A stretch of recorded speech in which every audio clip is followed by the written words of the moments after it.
Welcome to this Old Testament survey as we're looking over just quick overviews of different books of the Bible. In the latter prophets, we've made our way to Nahum. Nahum means consolation or full of comfort. And when we ask who he was an Elkoshite, a contemporary of Jeremiah, a poet, and one of Isaiah's disciples. We see this from his teachings. He dates from around 630 BC and refers to the fall of Thebes as already past in verse 8 of chapter 3, which we know happened in 663 BC. He refers to the fall of Nineveh by Assyria as future, which happened in 612 BC. So he's somewhere between 663 and 612. We believe he's around 630. The theme is the destruction of Nineveh. So he's about 100 years after Jonah. Jonah preaches and they repent.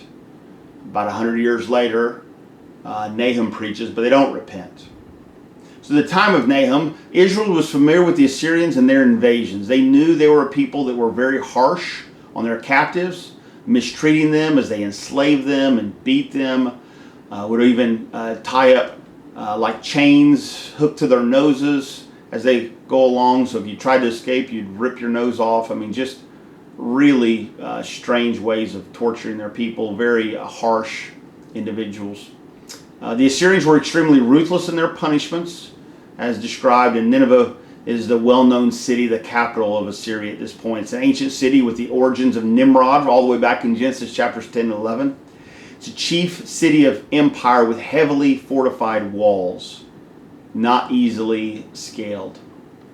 They had a wall and a moat of water with 1,200 defense towers, so quite large. The walls consisted of 7.5 miles of circumference, and the walls themselves were wide enough for 3 chariots to fit. So you think about like the Great Wall of China and how you could walk along that and chariots might go along that. This is what Nineveh's walls were like. It fell in 612 BC to Medes, the Babylonians, and the Persians. So you think about the Medo-Persian Empire and the Babylonians, and they kind of all coalesce and drop Assyria. They proclaim a 100-day fast.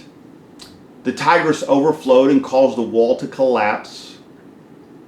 The king kills himself, and the place was burned and destroyed. It was discovered in 1842, and archaeologists have confirmed much of what took place there and understand that to be the ancient city of Nineveh. Now, when it comes to the message of Nahum, we see in chapter 1 the judgment on Nineveh is declared. And so he talks about Yahweh and his ways in the first few verses of chapter 1 and the call to be faithful to his own people. And then for that to happen, for Yahweh to be faithful to his own people, he must destroy Nineveh there at the latter part of chapter 1. And so Nineveh has no future. They have failed for the last time.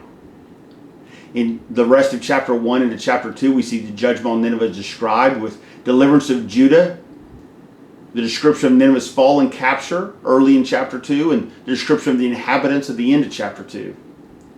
So judgment of Nineveh is defended in chapter 3, that this is why we have judged them, why the Lord has judged them. The end of the city is described in the first portion of that chapter. Just as Thebes fell, Nineveh will fall. So this is a prophecy of what would come.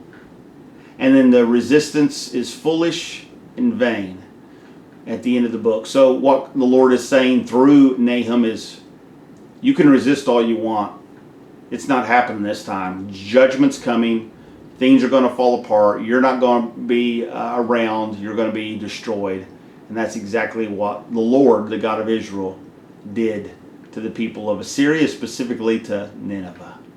I hope that's a wake-up call for nations today that have mistreated God's people far too many times.